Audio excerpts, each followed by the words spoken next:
In Module 51, we talked about adolescents' cognitive and physical development, and today we're going to talk about social development, and in particular, we'll talk about Erickson's psychosocial stages of development. I tried to add a short video clip that described it in the last YouTube video, and I got denied due to copyright violation because there was a clip from Frozen that was about 5 seconds long. So away we go without a clip. Okay, so we're going to focus on just two aspects of Erickson's psychosocial stages of development, but I'm going to introduce you to all of them. So theorist Erickson contended that each stage of life has its own psychosocial task. It's like a crisis that needs resolution at these different stages of your life. So young children wrestle with this idea of whether they're going to trust the world. So in the very first years of life, kids are figuring out if they can trust the people around them, if their environment's going to take care of them, or if they're not going to be taken care of. And what he says is if these issues don't get resolved, they have impacts throughout the rest of your life. So if you learn to mistrust from the very beginning because people don't feed you on time, or you're constantly wet and not taken care of, or you can't get consistent sleep, that leads to a person's view of the rest of the world and whether they can expect that others are dependable or not. At 1 to 3, autonomy.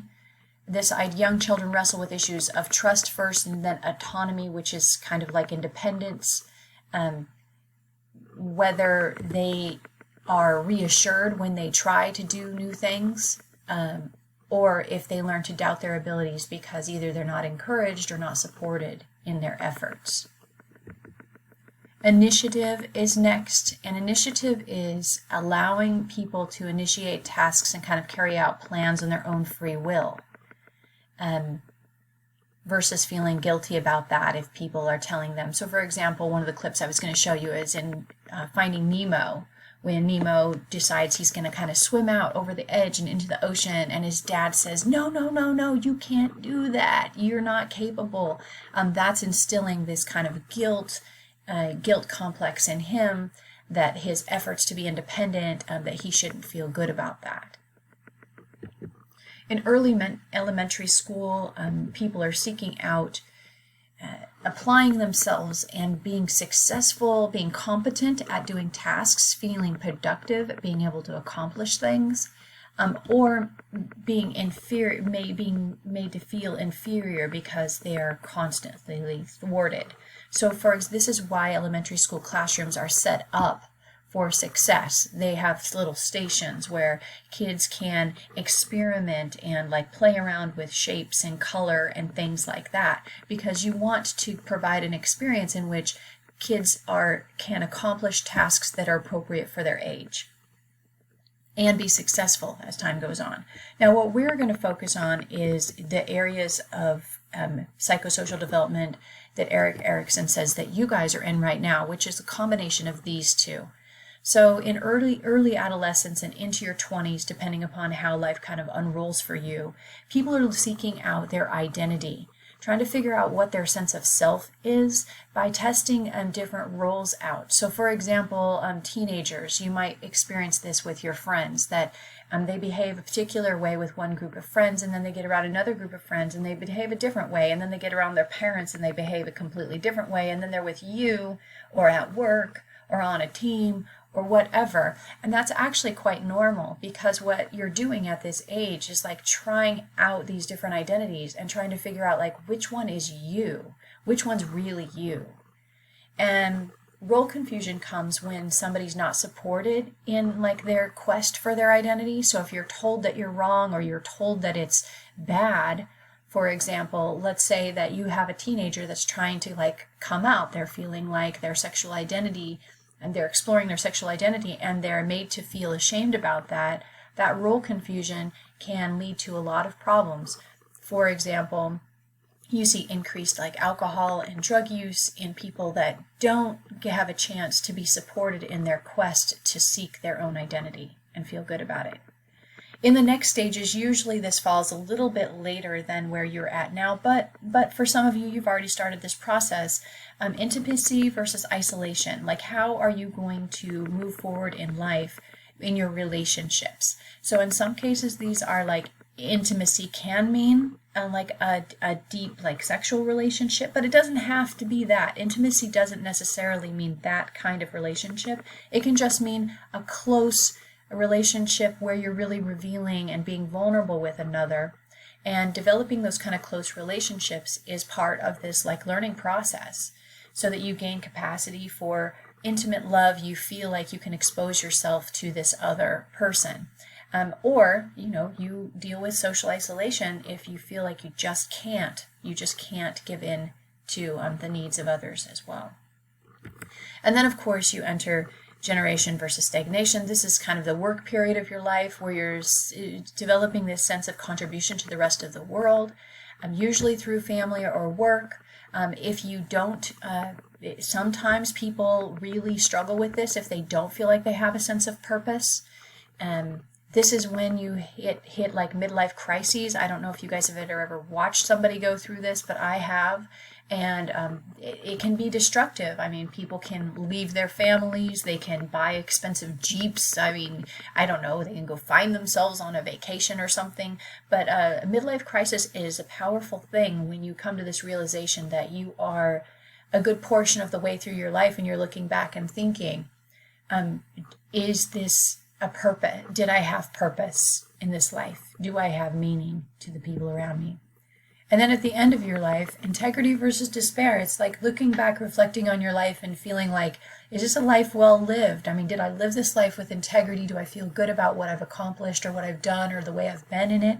Or am I in despair because I don't have a sense of satisfaction? I feel like I might have failed. And now I'm ending, coming to the end, and I don't know if I have time to repair that. So he says these are the psychosocial stages of development, and you guys are right in here. And that's our focus today, is this area. Forming an identity.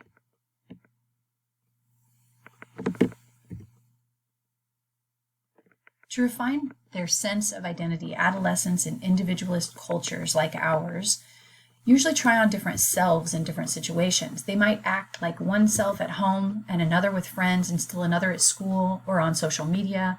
If the two situations overlap, as when a teenager brings friends home, discomfort or it can be recognizably different. The teen is really asking themselves, like, which self should I be? Which combination of selves should I be? And which is the real me? And this resolution is the self-definition that unifies the various selves into a consistent and comfortable sense of who you are. It is you developing your sense of identity. And according to Erickson, this is your struggle at this point in your life. This is the conflict that needs to be overcome. He also talks about this idea of you having a social identity, and you could have 10 different social identities. So for example, when you're with a group of people that are the same sexes, same gender as you, you could have an identity as a man or a woman. You could have a social identity as a part of a team where you're playing a particular role. So it's the we aspect of our self-concept. It's the part of being part of this group memberships, and what does that bring to my own identity that I'm part of these groups and that I play a different role there. Your family, for example, is part of a social identity that you have that helps form your individual identity.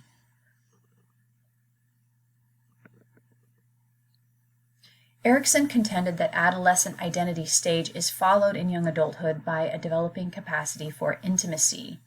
Intimacy is the ability to form emotionally close relationships. Romantic relationships, which tend to be emotionally intense, are reported by about 2 in 3 North American 17-year-olds.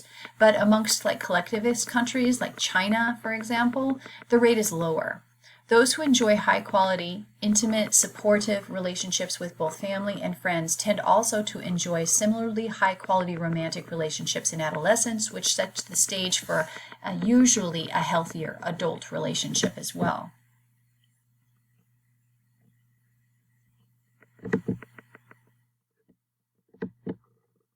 peer and parent relationships. The next research finding is not going to really surprise you. Adolescents in Western cultures seek to form their own identities. As they do that, they begin to pull away from their parents, usually.